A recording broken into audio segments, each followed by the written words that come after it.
İnnel hamdelellahi nahmeduhu ve nestainuhu ve nestağfiruh ve na'udzu billahi min şururi enfusina ve min seyyiati a'malina. Men yehdihillahu fela mudille leh ve men yudlil fela hadiye leh ve eşhedü en la ilahe illallah vahdehu la şerike leh ve eşhedü enne Muhammeden abduhu ve rasuluhu amma ba'd.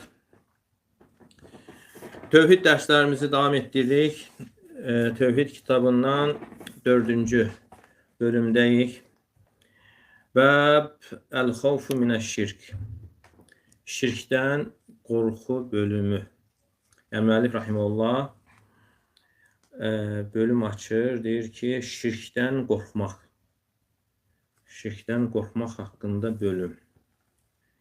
Nə üçün müəllif rahimehullah tövhidi, bundan əvvəlki bölüm tövhidi yerinə yetirmək, gerçəkləşdirmək, doğrultmaq haqqında olan bölümü idi. Ondan sonra nə üçün bu bölümü gətirib? Çünki kim tövhidi gerçəkləşdirirsə, şirkdən qorxmalıdır. Yəni, şirkdən qorxmaq tövhidi gerçəkləşdirməyə, doğrultmağa aiddir.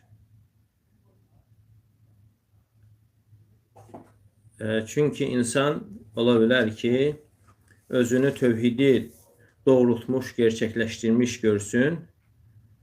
İşin həqiqətində isə gerçəkləşdirməyib, yəni aldanmasın, özünə qürrələnməsin. Deməli, müəllif rahimehullahın tövhidi gerçəkləşdirmək bölümünü gətirdikdən sonra şirkdən qorxu bölümünü gətirir. Şirkdən qorxmaq. Əgər bir insan həqiqətən tövhidi doğruldanlardan, tövhidin tələb etdiyini yerinə yetirənlərdəndirsə, şirkdən qorxmalıdır. Əgər qorxmursa, deməli, onun tövhidi gerçəkləşdirməsində də problem vardır. Müəllif rahimehullah dəlil olaraq 2 ayə gətirib. Nisə surəsi 48-116-cı ayələrdir, eyni ayələrdir məna baxımından.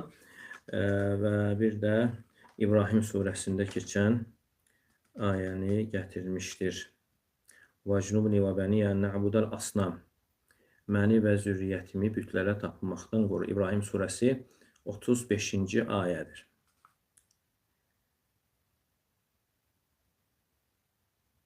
Müəllif rahimehullah bundan öncəki bölümlərdə tövhidin fəzilətini, dərəcəsini bəyan edir və həmçinin tövhidin günahlara kəffarə olması və bundan sonra həmçinin tövhidi gerçəkləşdirməyin fəzilətini gətirir, dərəcəsini gətirir. Yəni, kim tövhidi gerçəkləşdirərsə, sorğu-sualsız və əzabsız cənnətə girənlərdən olar. Və bundan sonra isə bu bölümü gətirir. Bəbun əl-şirk. Şirkdən qorxu bölümü. Yəni, şirkdən qorxmaq haqqında bölümü. Yəni, bu da nəyə görədir? Şirkdən çəkindirmək üçün. Hansı ki, şirk tövhidin əksidir. Və həmçinin tövhidə hər tərəfli ziddir.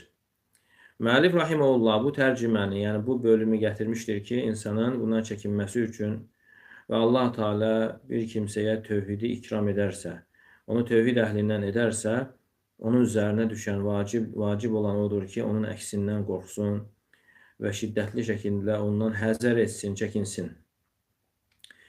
Necə ki, Allah Teala bir insana yəni afiyyət, sağlamlıq veribsə və insan sağlamlığın qiymətini bilərsə və həmçinin bununla yanaşı xəstəliyin üzərində yaranan ağrıları, yorğunluğu bilərsə, məgər o insan öz sağlamlığı üçün ehtiyat etməzmi? Və dua edərək Allah Teala'dan afiyet istəməzmi? Salamat qalmasını, qorunmasını istəməzmi və həmçinin xəstəliklərdən çəkinməzmi? Hansı yemək və yaxud da hansı içəcək olsun, əgər ehtimal edirsə ki, ona xəstəlik gətirə bilər. Görürsən ki, insan ondan çəkinir, ehtiyat edir və sağlamlığını qorumaq üçün və həmçinin bədəni üçün pəhriz saxlayır. Və bu da artıq bilinən bir məsələdir. İnsanlar bununla maraqlanır, buna diqqət yetirir. Hətta insanlar vardır ki, halal olan yeməklər baxımından belə pəhriz saxlayır. O nəfsi onu istədiyi halda onu verir. Nəyə görə? Sağlamlığını, səhhətini qorumaq üçün və bədənin sağlamlığını ayaqda tutmaq üçün. Əgər bu belədirsə, dinin qorumağın məqamı, dərəcəsi daha böyükdür. Həmçinin əqidəni, tövhidi qorumaq daha əzəmətlidir. Bədəni qorumaqdan daha üstündür. Yəni, bədəni qorumaq insanın xəstəliklərdən salamat qalması üçündür. Yəni, bu tələb olunan bir işdir. Lakin bundan da daha üstün olan, daha uca olan insanın dinini qoruması, əqidəni qoruması, tövhidini qoruması, onu yaralayan, onu pozan, onu dağıdan hər bir şeydən. Yəni, insanın halı həqiqətən qəribədir, təəccüblüdür. Bədəninə zərər olacaq deyə halal, pak olan şeylərdən çəkinir, pəhriz saxlayır. Amma pis əqidəyə qarşı pəhriz saxlamır. Hansı ki, Allahdan qeyrisinə bağlanmaq və bu kimi şeylərdən, yəni Allah Teala onu cəhənnəmdə üzü qoyulu, cəhənnəmə atmaq qorxusundan bunlardan çəkinmir. Halbuki, yəni bunlar, şirk, insanın Allahdan qeyrisinə bağlanması cəhənnəmə üzü qoyulu atılmasına səbəblərdəndir. Ən böyük səbəblərdən sayılır. Və görürsən, insan pəhriz saxlayır ki, bədəninə bir zərər gəlməsin, xəstəlik gəlməsin. Amma bu cür təhlükəli xəstəliklərdən, yəni xəbis əqidələrdən, Allahdan qeyrisinə bağlanmaq kimi bu təhlükəli işlərdən Allah Teala onu üzü qoyulu cəhənnəmə atmaq qorxusundan çəkinmir. Deməli, pak yeməklərdən çəkinir, onun zərərindən, amma batil əqidələrdən çəkinməməsi həqiqətən insanın halının nə qədər qəribə olmasının göstəricisidir. Yəni, çünki belə pis əməllər qiyamət günü onun nə qədər rüsvay olmasına gətirib çıxaracaqdır. Şirkdən qorxmaq, yəni tələb olunan bir işdir, uca bir işdir, böyük bir məqsəddir. Tövhidi bilən və onun dərəcəsini bilən, onun qiymətini bilən hər bir müsəlman onun əksi olan şirkdən şiddətli şəkildə qorxmalı, çəkinməlidir. Necə ki, sağlamlığın qiymətini bilən insan xəstəliyə aparan səbəblərdən çəkindiyi kimi və hətta ondan da daha şiddətli şəkildə çəkinməlidir. Yəni, tövhidin məqamı daha ucadır, daha əzəmətlidir. Əgər bir insanın sağlamlığı bəzi xəstəliklər səbəbi ilə təsirlənərsə, nəticə baxımından, yəni insan nəticə olaraq ən böyük, ən təhlükəli olan insan dünyasını itirə bilir. Yəni, bu həyatı tərk edir, bu həyatı itirir. Amma insan şirk xəstəliyinə bulaşarsa, o insan artıq dünya və axirətini itirmiş olur. Və əsl xusran və əsl ziyana uğramaq da elə budur. Və buna görə də müsəlmana vacibdir ki, şirkdən şiddətli şəkildə həzər etsin. Özü üçün, ailəsi üçün, evladları üçün şirkdən qorxsun və xüsusən də şirkin yayılma yolları, vasitələri insanlar arasında günümüzdə çoxalmışdır. Və bəndəyə vacibdir ki, insana vacibdir ki, şirkdən qorxu üzərində olsun. Və müəllif rahimehullah da burada böyük bir xeyir istəyir, nəsihət edir və nəsihət olaraq və insanlara bir mənfəət, fayda olaraq hərisliyindən bu nəsihəti yazır ki, onları bu təhlükələrdən xilas etsin, onları zərərlərindən qurtarsın, uzaqlaşdırsın. Hansı ki, o zərərlər onların həyatlarına qarşı bir cinayətdir və həmçinin axirətlərinə qarşı axirətlərini itirməsinə səbəbdir. Və ona görə bu bölümü, bu əzəmətli bölümü gətirir. Bəbun əl-xavfu minəş-şirk, şirkdən qorxu bölümü. Şirkdən qorxmaq həqiqi olaraq, yəni ona aparan səbəblərdən insanın çəkinməsi ilə olur. Və bunun üçün də insan gərək davamlı olaraq iki iş üzərində olmalı və onunla maraqlanmalı həqiqətən şirkdən qorxursa, çəkinirsə, gərək bu iki işi qorusun. Yəni sadəcə insanın dili ilə deməsi kifayət deyil ki, mən şirkdən qorxuram. Xeyr, mütləq müəyyən işlər olmalıdır. Onunla maraqlanmalıdır, onun üzərində davamlı olaraq işləməlidir. Və bu iki iş insanın həqiqətən şirkdən həqiqi qorxmasının bir doğru əlaməti sayılır. Onlardan birincisi insanın dua etməsidir. Allaha sığınmasıdır. Və davamlı olaraq, israrlı olaraq Rəbbindən insanın Allaha sığınaraq sabitlik istəməsi. Peyğəmbərimiz sallallahu aleyhi və səlləm buyurur ki, Ləşşirku fikum əxfə min dəbibin nəmli. Şirk sizin aranızda, sizin içərinizdə şirk qarışqanın ayaq izlərindən daha gizlidir. Və sual verirlər ki, ey Allahın Rasulü, əvələysə şirku ən yücələ lillahi nid və huvəl xaliq. Məgər şirk Allah Teala yaradan olduğu halda Allaha şərik, yəni bənzər tutmaq deyilmi? Və Peyğəmbər sallallahu aleyhi və səlləm buyurur ki, vəlləzi nəfsi biyədi ilə şirku fikum əxfə min dəbibin nəml. Nəfsim əlində olana and olsun ki, yəni sizin içərinizdə, aranızda şirk qarışqanın ayaq izlərindən daha gizlidir. Əvələ adullukum idə qultumuhu ədhəbəllahu ankum qalilə şirk və kəthira. Mən sizə elə bir şey öyrədimmi ki, onu dediyiniz zaman Allah Teala sizdən şirkin azını da və çoxunu da aparar, uzaqlaşdırar. Deyirlər ki, bəli, ey Allahın Rasulü, deyir ki, təqulun Allahümmə innə nə'udhu bikə ən nüşrikə bikə və nəhnu nə'ləm və nəstəğfirukə limə lə nə'ləm. Və belə deyirsiniz, Allahım, biz bildiyimiz halda sənə şərik qoşmaqdan sığınırıq və bilmədiyimiz halda etdiyimizə görə də səndən bağışlanma diləyirik. Yəni, Allahım, yəni bildiyimiz halda bilərək sənə şərik qoşmaqdan sənə sığınırıq və bilmədən etdiyimizə görə də bağışlanma diləyirik. Yəni bu duaya hər kəsin ehtiyacı var və insan bununla maraqlanmalı və həmçinin bu duada sadiq olmalı. Bu duada sadiq, doğru olmalı. Allahümmə inni əvudhu bikə tək şəkildə dediyin zaman Allahümmə inni əvudhu bikə ən üşrikə bikə və ənə a'ləm və əğfirukə limə lə a'ləm. Allahım, mən sənə sığınıram bildiyim halda şərik qoşmaqdan və bilmədən etdiyimə görə də bağışlanma diləyirəm. Və Peyğəmbərimiz sallallahu aleyhi və səlləm hər gün o Adəm övladının ağası olduğu halda, necə ki, Ədəb-ül Müfrəddə, Buxarinin Ədəb-ül Müfrədində keçir, hər gün səhər, axşam bunu, bu zikirləri 3 dəfə deyər. Allahümmə inni əudu bikə minəl küfr. Allahım, küfürdən sənə sığınıram. Və əudu bikə minəl fəqr. Kasıblıqdan sənə sığınıram.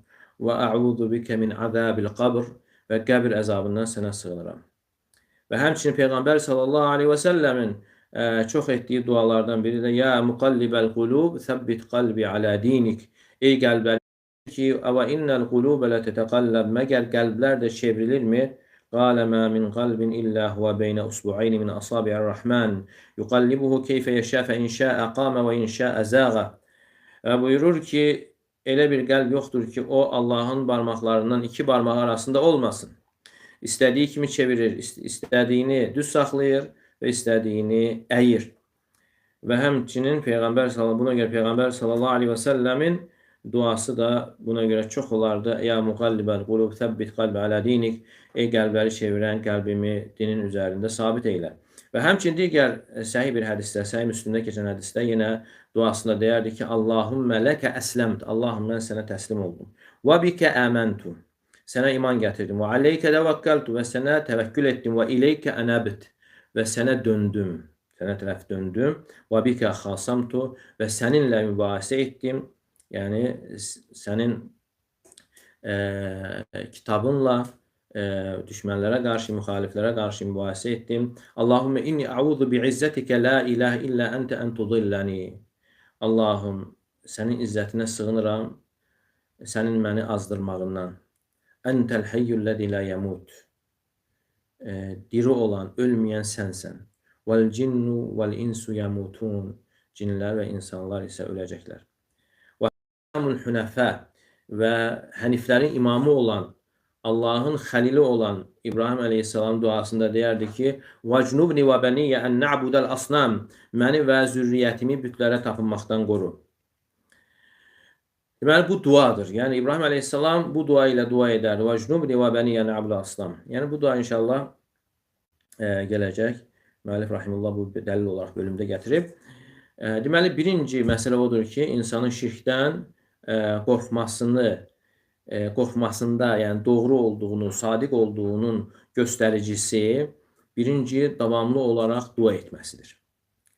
Davamlı olaraq belə bir dualarla maraqlanması və Allah Teala'dan onu şirkdən xilas etməsini istəməsi, qorumasını, nicata uğratmasını və həmçinin Allah Teala'dan israrla istəməlidir ki, duası boşa çıxmasın. Yəni şirkdən uzaq olanlardan olsun. Və ikinci məsələ isə, deməli dua ilə yanaşı insan şirki və şirkin həqiqətini bilməlidir. Şirki və şirkin nə olduğunu bilməlidir. Yəni insan çəkindiyi şeyi bilməlidir. Uzaq olduğu şeyi bilməlidir. Bilməlidir ki, şirk nədir? Onun mahiyyəti nədir? Və hansı işlərdir ki, onu etdiyi zaman artıq Allaha şərik qoşmuş olur və şirkə düşə bilər. Və bunu bilməlidir. Və həmçinin məqsəd yönlü şəkildə də ondan çəkinməlidir, uzaq olmalıdır. Və buna görə belə deyilmişdir: "Keyfə yettəqi mən la yedri mə yettəqi." Əgər bir insan çəkinəcək şey bilmirsə, ondan necə çəkinsin?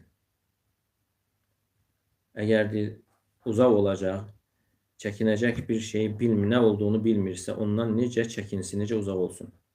Yəni insan şirkdən necə qoruna bilər, çəkinə bilər, amma özü isə şirkin nə olduğunu bilmir. Və buna görə də bir çox insanlar şirki bilmədikləri üçün, şirkin mahiyyətini bilmədikləri üçün şirkin müxtəlif növlərinə daxil olmuşlar və şirk əməllərini etmişlər. Halbuki o özü isə onun şirk etdiyini güman etmir və yaxud da tövhidə zidd olduğunu düşünmür. Və bir çox insanlar vardır ki, La ilahe illallah deyir, amma Allahdan başqasını çağırır. Allahdan başqasını köməyə çağırır. La ilahe illallah deyir və eyni vaxtda mədəd, ya filan kəs, ey filan kəsdən mədəd istəyir, yardım istəyir, mənə sıxıntı zaman kömək et deyir və digər sözlər. Və buna görə də insanın şirkdən qorxmağa ehtiyacı var və bunun üçün də gərək şirkin nə olduğunu bilsin ki, ondan çəkinsin, həzər etsin. Və bu bilgi də insandan tələb olunan bir şeydir.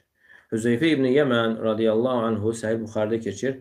Kənə ashabu Rasulillahi sallallahu aleyhi və sələm yəsəlunə anil xeyr və kuntu əsəluhu anil şərri məxafətə ən yudrikəni. Yəni Peyğəmbər sallallahu aleyhi və səlləmin sahabələri ondan xeyir haqqında soruşurdular. Mən isə şər haqqında soruşurdum ki, mənə çatmaq qorxusundan, yəni mənə çatmasın deyə. Yəni o şərə düşməməyim üçün mən Peyğəmbər sallallahu aleyhi və səlləmdən şər haqqında soruşurdum. Və buna görə deyilir ki, Təalləmiş şərrə lə liş-şərri.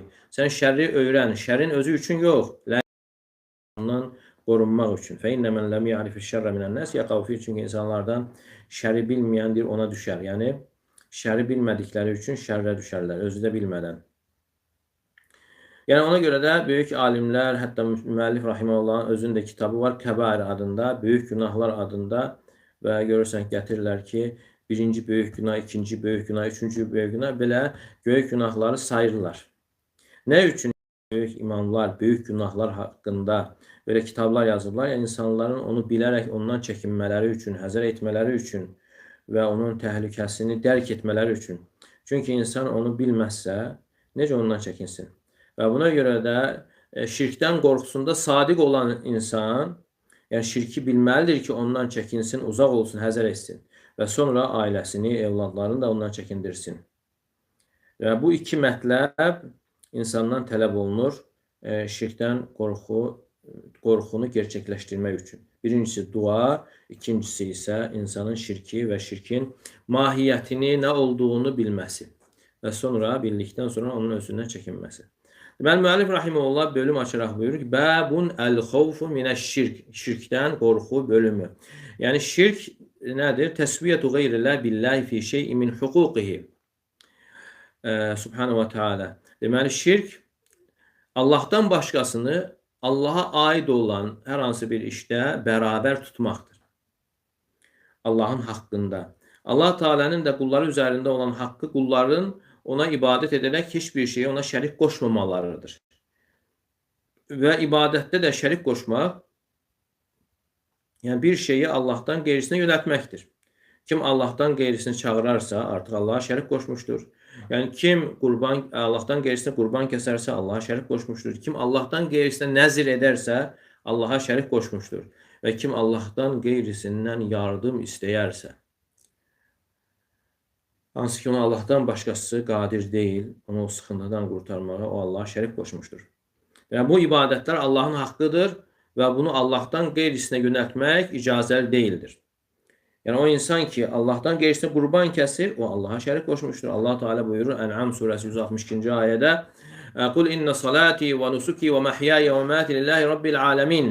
De ki, mənim namazım da, qurbanım da, həyatım da və ölümüm də aləmlərin Rəbbi olan Allah üçündür. Demək, qurban kəsmək ibadətdir və onu Allahdan qeyrisinə yönəltmək icazəli deyildir. Və həmçinin hədisdə gəlir ki, "La'anallahu men zəbəhə li qeyrillah." Allahdan qeyrisinə qurban kəsənə Allah lənət etsin. Və ya da Allah lənət etmişdir. Və inşallah bu barədə yenə bu kitabda gələcəkdir. Qurban haqqında bir bölüm gələcəkdir. Kim Allahdan qeyrisinə qurban kəsərsə, artıq Allaha şərik qoşmuş sayılır. Baxın, bir çox insanların halına bu dövrdə necə ibadəti Allahdan qeyrisinə yönəldirlər, qübbələr üçün, qəbirlər üçün qurban kəsir və yaxud da nəzir edirlər. Yəni bu da artıq İbrahim surəsindəki üçün ayənin təsdiqini ortaya çıxardır ki, Rabbi innəhunna adlalna kəsiran minən nas. Ey Rəbbim, həqiqətən bu bütlər bir çox insanları azdırdı.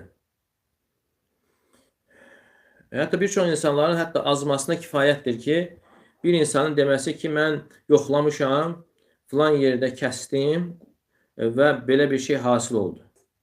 Yəni insanlara bu söz kifayətdir Allaha şərik qoşmaları üçün. Deməli, şirk nədir? Şirk, Allahdan başqasını Allahın hər hansı bir haqqında Allaha bərabər tutmasıdır. İki növ var, böyük və kiçik şirkdir. Necə ki, kiçik şirk, yəni böyük şirk yəni tərif baxımından fərqlənir. Kiçik şirkdən və həm hökm baxımından. Və böyük şirkin tərifində keçir ki, Allahdan qeyrisini Allaha bərabər tutmaqda Allahın haqlarından birində. Amma kiçik şirk isə dəlillərdə şirk adlanıb, amma böyük şirk dərəcəsinə çatmayıbsa ona kiçik şirk deyilir. Necə ki, sözlərdə olan şirk kimi. O ki, qaldı hökmünə gəldikdə isə, yəni böyük şirk insanı İslamdan çıxardır və əbədi cəhənnəmdə qalmasını qazandır əgər onun üzərində ölərsə, tövbə etməzsə. Necə ki, ayədə keçir ki, "La yuqda aleyhi feyemutu." Yəni onlar ölməyəcəklər ki, canları qutarsın. "Və la yuxaffafu min adabiha." Nə də onların əzabı yüngülləşdiriləcəkdir. Amma kiçik şirkə gəldikdə isə kiçik şirk dindən çıxarmır və əzab verildikdən sonra qiyamət günü əbədi qalmayacaqdır. Çünki əbədi qalmaq böyük şirk əhlinə aiddir. Və müəllif rahimehullah dəlil olaraq 48 Nisa surəsi 48-116-cı ayələr gətirmişdir. İnnallaha la yaghfiru an yushraka bihi və yaghfiru ma dun zalika limen yasha. Allah Teala özünə şərik qoşanı bağışlamır və bundan aşağı olan günahları isə istədiyinə bağışlayır. Demək, Allah Teala özünə şərik qoşanı bağışlamır. Əgər insan şirk üzərində ölərsə, onun bağışlanma ümidi yoxdur. Amma həyatda ikən insan tövbə edərsə, Allah Teala onu bağışlayır, yoxsa bağışlamır? Bağışlayır. Allah Teala Furqan surəsinin axırlarında buyurur ki, "Vəllezîne lâ yed'ûne ma'allahi ilâhen âxar." O kəslər ki, Allahla yanaşı başqa ilahı çağırmazlar. "Və lâ yaqtulûne nefselleti harramallahu illâ bil haqq." Allahın haram etdiyi bir canı haqsız yerə öldürməzlər. "Və lâ yeznûn." Və onlar zina etməzlər. "Və men yef'alu zâlike yelqa athâma." Yəni kim belə edərsə o artıq günahın cəzasını çəkəcəkdir. "Yudâaf lehul azâbu yevmel qiyâmeh və yaxludu fîhî." Qiyamət günü əzabı qat-qat artırılacaq və orada alçaldılmış halda qalacaqdır. "İllə mən təbə və əmən." İman gətirib Tövbə edib iman gətirən və amilə aməlan salih, salih əməl edəndən başqa. Və ulaikə yubəddilullahu seyyiatihim həsənət və kənəllahu ğəfuran rahimə. Allah Teala onların pisliklərini həsənətlərə, yaxşı əməllərə çevirəcəkdir. Həqiqətən Allah Teala bağışlayan və rəhimlidir. Və Allah Teala özünə şərik qoşanı bağışlamır. Nə vaxt bağışlamır? Əgər insan o şirk üzərində ölərsə. Amma o ki qaldı insan həyatda ikən şirkdən tövbə edərsə, bağışlanmayan günah yoxdur. Tövbə etməklə hətta şirk də bağışlanır. Və buna görə Allah Teala buyurur: "Qul ya ibadiyellezine asrafu ala enfusihim la taqnatu min rahmetillah innallaha yagfiruzunuba cemi'a."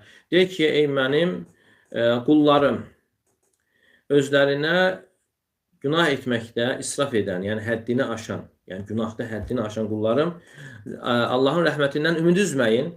Həqiqətən Allah Teala bütün günahları bağışlayır. Və buna şirk də aiddir. Yəni insan tövbə edərsə, şirk də bağışlanır. La taqnatu, yəni ümid üzməyin, yəni mənası odur ki, tövbə edin. Amma o ki qaldı, Nisa surəsində keçən ayədə Allah Teala bağışlamır, özünə şərik qoşanı, bu kimə aiddir? Tövbə etmədən ölənə aiddir. Tövbə etmədən ölənə. Və yəğfiru mə dunə zəlikə limən yəşə. Bundan aşağı olan günahları isə istədiyinə bağışlayır. Yəni burada nəzərdə tutulan tövbə edəndir, yoxsa aşağı günahlar üzərində öləndir.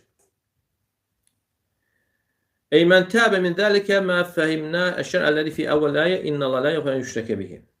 Deməli, ayənin əvvəlinə görə şirk üçün mütləq tövbə lazımdır. Kim bunun üzərində ölərsə, şirk üzərində bağışlanmır. Amma kim tövbə edərsə, Allah Teala onu bağışlayır, istəyir şirk olsun və yaxud da şirkdən qeyri əməllər.